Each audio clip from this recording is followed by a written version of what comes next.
हम एक दूसरे के हाथ में हाथ डालकर थिएटर में घुसे। जाहिर है कि हम एक डरावनी फिल्म देखने जा रहे थे।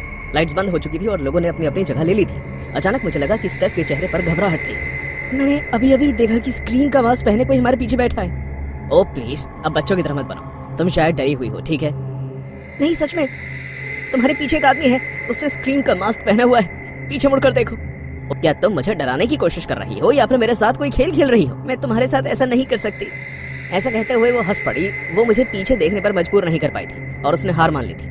जैसे ही फिल्म शुरू हुई, मैं खुद को रोक नहीं पाया और मैंने धीरे से पीछे मुड़कर देखा कि स्टेफ किस बारे में बात कर रही थी। जैसे ही मैंने देखा, मेरी गर्दन के पीछे के बाल खड़े हो गए। थिएटर की सबसे ऊपर वाली लाइन में एक आदमी स्क्रीन का मास्क और कपड़े पहने बैठा था और उसने हाथ में एक चाकू पकड़ा था। वो ठीक हमारी तरफ ही देख रहा था और हंस रहा था।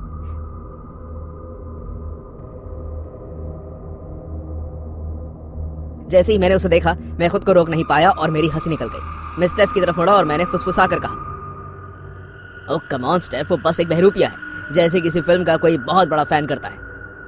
बहरूपिया? हाँ, ये एक ऐसा शख्स है जिसे अपने पसंदीदा कैरेक्टर की तरह तैयार होना पसंद है। ये उतने ही खतरनाक होते हैं जितना एक D&D प्लेयर।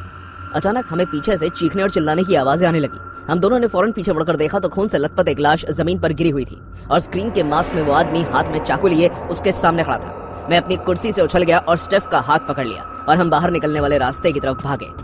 लेकिन जैसे ही हम दरवाजे तक पहुंचे, वो बंद था। हम मदद के लिए चिल्लाए, लेकिन बदले में हमें सिर्फ और सिर्फ चीखें सुनाई दी।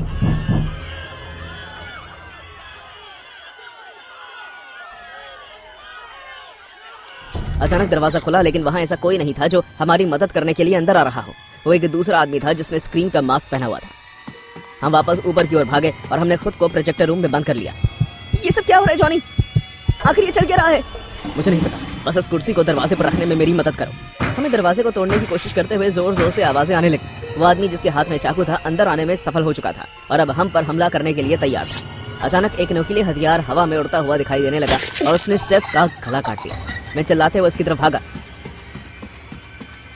मेरी आंखों से आंसू बहने लगे, लेकिन इससे पहले कि मैं कुछ कर पाता, एक और चाकू हवा में उड़ता हुआ मेरी तरफ आया। मैं उससे बचने में कामयाब हुआ और खिड़की से बाहर भाग गया।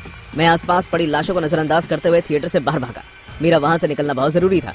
मैं फौरन अपनी गाड़ी में बैठा। मेरा दिल जोर जोर से धड़क रहा था। मैंने चाबी लगाकर गाड़ी स्टार्ट कर दी। मैं जल्दी से पास के पुलिस स्टेशन पहुंचा और उन्हें सारी बात बताई। पुलिस छानबीन के लिए मेरे साथ थिएटर आई और जब हम वहां पहुंचे तो वो बिल्कुल खाली था। वहां लाशों के अलावा और कुछ भी बचा नहीं था, जिसमें मेरी गर्लफ्रेंड की लाश भी थी। हमारे साथ आओ बच्चे, हमें तुमसे कुछ सवाल पूछने हैं। क्या? मुझसे? आप मुझसे क्या जानना चाहते हैं? हम बस इतना समझना चाहते हैं कि इन सब के पीछे तुम्हारा कोई मकसद था या नहीं। तुम्हें चुप रहने का पूरा हक है। वो मुझे वहां से स्टेशन ले गए। जब वो मुझसे सवाल जवाब कर रहे थे तो मेरी सांसें जोर जोर से चल रही थी। आखिरकार उन्होंने अपनी इच्छा के खिलाफ जाकर मुझे वहां से जाने दिया और मैं चैन की सांस लेकर वहां से निकल गया। लेकिन अब भी मेरा दिल बहुत दुख रहा था। जैसे ही मैं स्टेफ के बारे में सोचने लगा, जब मैं घर जाने के लिए गाड़ी चला रहा था तो मेरे दिमाग में इस रहस्यमय गुत्थी को सुलझाने की एक तरकीब आई।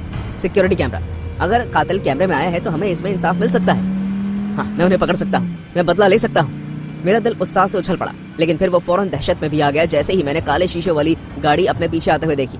मैंने एक्सेलरेटर पर पैर रखा और उनसे तेज गाड़ी चलाकर भागने की कोशिश की। मैं उनसे बचकर निकलने ही वाला था कि मेरी गाड़ी पर पीछे से टक्कर मारी गई। अब कोई फायदा नहीं था, वो मुझ तक पहुंच गए थे। मैं अपनी गाड़ी से उतरा और वहां से भागने की कोशिश करने लगा, लेकिन मेरा पैर फिसला और मैं गिर गया। जैसे ही मैंने पीछे मुड़कर देखा तो एक और आदमी चेहरे पर स्क्रीन का मास्क लगाए मेरी तरफ आ रहा था। मैंने मान लिया था कि ये मेरा अंत था, लेकिन फिर अचानक पुलिस की गाड़ी कहीं से आ गई। नीचे बैठ जाओ, ये पुलिस का आदेश है। स्क्रीन का मास्क पहने आदमी को मैंने पीछे मुड़ते हुए देखा और वो भागने की कोशिश करने लगा, लेकिन पुलिस इतनी तेज थी कि उन्होंने उसे पकड़ लिया और गिरफ्तार कर लिया। पुलिस वालों को लगा कि वो आदमी अपना अधूरा काम पूरा करने आया होगा और वाकई वो सच भी था। लेकिन फिर भी अभी भी कुछ जो मुझे परेशान कर रहा है और मुझे नहीं पता कि मैं कभी इससे बाहर आ पाऊंगा या नहीं। जिस आदमी को उन्होंने पकड़ा वो एक बुरा आदमी था, एक कातिल जो स्क्रीन फिल्म से प्रेरित था और अपनी दहशत पूरी देश में फैलाना चाहता था। मेरी गर्लफ्रेंड और थिएटर में आए बाकी लोग इसलिए मारे गए क्योंकि कोई पागल आदमी अपनी खुद की डरावनी फिल्म को जीना चाहता था और इसके लिए मैं खुद को दोषी मान रहा था। मैं कभी डरावनी फिल्म नहीं देखूंगा और सिर्फ यही बात मुझे परेशान नहीं कर रही, इसके अलावा जो बात है वो मुझे और भी डरा देती है। उस दिन पुलिस ने स्क्रीन का मास्क पहने आदमी को पकड़ तो लिया, लेकिन थिएटर में 2 आदमी थे और अगर वो आदमी उस दिन मेरे पीछे अपना काम खत्म करने आया था तो फिर दूसरा आदमी का क्या? मैं आज भी उसके बारे में सोचकर सहम जाता हूँ। शायद वो दूसरे मौके का इंतजार कर रहा हो और अब भी मेरा पीछा कर रहा हो ताकि वो अपना अधूरा काम पूरा कर सके।